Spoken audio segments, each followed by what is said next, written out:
ప్రభునందు ప్రియమైన దేవుని బిడ్డారా, ప్రభువైన యేసు నామమున మీకు శుభములు. జీవగల దేవుని కృపావర్షం మీపై సమృద్ధిగా కురియునుగాక.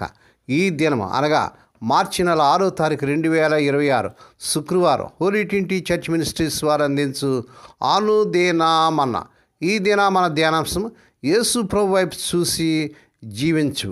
యేసు ప్రభు వైపు చూసి జీవించు. దేవుని వాక్యం చదువుకుందాం. సంఖ్యాకాండం 21వ అధ్యాయం 8వ వచనం.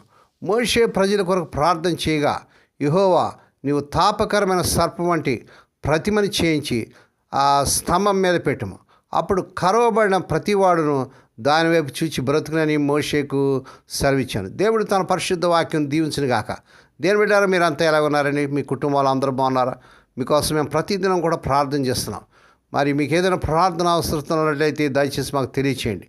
ఈనాడు జరుగుతున్నటువంటి ఈ యొక్క మరి యుద్ధం విషయంలో ప్రార్థన చేస్తున్నాం. మీ ప్రియులు ఎవరైనా ఆయా దేశాలు, గల్ఫ్ కంట్రీస్లో ఆయా ప్రాంతాలు ఉన్నట్లయితే వారి కోసం కూడా మేము ప్రార్థన చేస్తున్నాం. దేవుని బిడ్డారా, యుద్ధం ఆగి దేవుడు తన కార్యం జరిగించి ఆయన బిడ్డలని ఇశ్రాయేలుకి, యెరూషలేముకు క్షేమాన్ని, భద్రత దయచేయాలని, ఆయా దేశాల్లో మరి ఇరుక్కుపోయినటువంటి ఆయన బిడ్డలు తిరిగి క్షేమంగా వారి స్వస్థలాలకు చేరేటట్టుగా కూడా దేవునికి బిడ్డలమైన మేము ఆ హోలీ ట్రినిటీ బిడ్డలందరూ కూడా ప్రత్యేకంగా మీకోసం భారంతో ప్రార్థన చేస్తున్నాం. దేని బిడ్డలు, దేవుని వాక్యాలు మనం చూసినట్లయితే ఉదయకాలంలో ఈ సంఖ్యాకాండం 21వ అధ్యాయం 8-9 వచనాలు దేవుడు మోషేకు ఒక ఇత్తడి సర్పాన్ని తయారు చేయమని చెప్పిన సందర్భాన్ని సూచిస్తుంది. పాము కాటుకు గురైన ఇశ్రాయేలు ఆ సర్పమును చూసి ప్రాణాలతో బయటపడ్డారని, ఇది దేవుని స్వస్థతకు మరియు విశ్వాసానికి గుర్తుగా ఉన్నట్లుగా చూస్తున్నాం. ఈ సందర్భంలో మనం చూసినట్లయితే అరణ్య ప్రయాణంలో ఇశ్రాయేలు దేవునికి మోషేకు వ్యతిరేకంగా మాట్లాడినట్టు దేవుడు వారికి పైకి విషసర్పాన్ని పంపినట్టుగా చూస్తున్నాం. మరి చూసినట్టు పాము కాటుతో చాలామంది చనిపోతుండగా దేవుడు మోషేతో ఒక రాగి ఆ సర్పాన్ని చేసి దాన్ని ఒక స్తంభంపై ఉంచమని చెబుతాడు. విశ్వాసంతో ఎవరైతే ఆ స్తంభమై చూస్తారో ఆ రాగి సర్పం చూసిన ప్రతి ఒక్కరూ బ్రతుకుతారని ప్రియపురం వారు వాగ్దానం చేశాడు.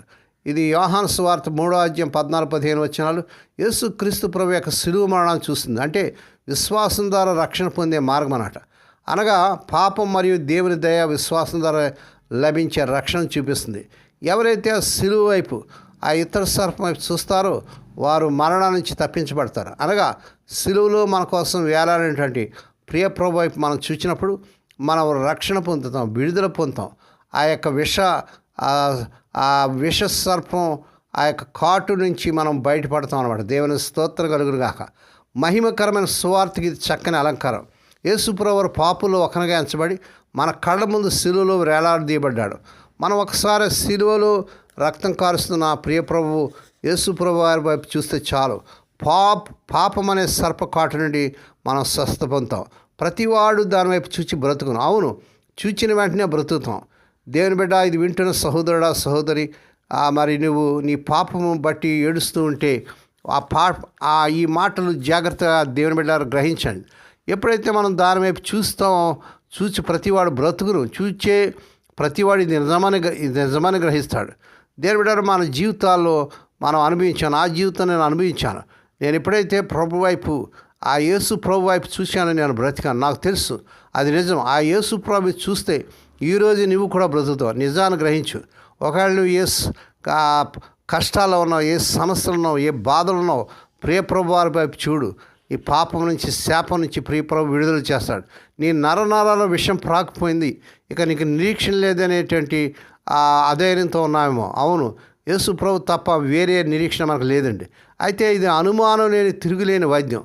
పాము కాటు పొందిన ప్రతివాడు దానివైపు చూసినప్పుడు బ్రతుకుతాడు. ఆరోగ్యవంతుడు ఇదేదో వింతగా ఉంది అని దానివైపు చూడాలనే ఉద్దేశంతో ఆ ఇత్తడి సర్పం పైకెత్తబడింది. కేవలం పాము కాటు తిన్నవారు దాన్ని చూచి బ్రతకాలని అది పైకెత్తబడింది. నేను పాపం చేశాను నిజంగా ఒప్పుకునే వారి కోసమే మరణించిన నిజరక్షకుడు యేసుక్రీస్తు ప్రభువారు.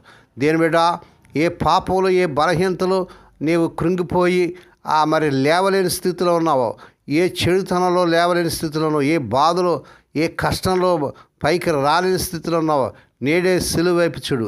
సిలువ దగ్గర రా దేవుని బిడ్డ. నిదానించి ఆ ప్రియ ప్రభు శిలువలో వేడుతున్న ప్రభు వైపు చూసినప్పుడు దేవుని బిడ్డ నీ సమస్య నుంచి, కష్టాల నుంచి, నీ పాపం నుంచి బయటపడగలవు.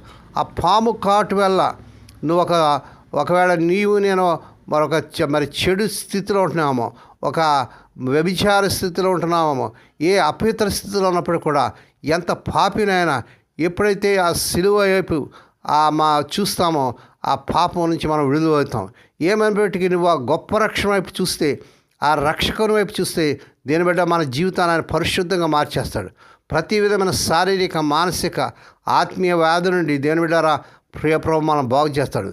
దేవునితో నీకు మంచి సహవాసం ఏర్పడుతుంది. నేడే ఆ సిలువ వైపు చూచి బ్రతుకు దేవుని బిడ్డ.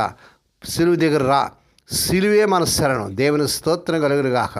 ప్రభు ప్రతి పాపాన్ని ఒప్పుకొని ప్రభు సిలువ వైపు చూడు. ప్రభు గొప్ప విడుదల ఈ సమయం ఇవ్వబోతున్నాడు. దేవుడి మాటలు దీవించునుగాక. ప్రార్థన చేసుకుందామండి. పరిశుద్ధులైన మా తండ్రి, నీ పరిశుద్ధ నామమునకు స్తోత్రాలు, వందనాలు చెల్లించుకున్నాను. ఈ ఉదయకాలం ఎంతమంది అయితే మా తండ్రి వర్తమానం వింటూ లైక్ చేస్తూ, షేర్ చేస్తూ, సబ్స్క్రైబ్ చేస్తున్న మా ప్రియులందరూ దీవించండి నాయన.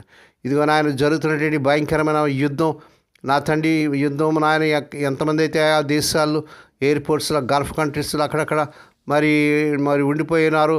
ఫ్లైట్స్ లేక మీరే కార్యం జరిగించుకొని యుద్ధాన్ని ఆపి నాయన నీ బిడ్డలు చేరాల్సిన గమ్యస్థానం చేరుటకు మీరు కృప చూపించండి.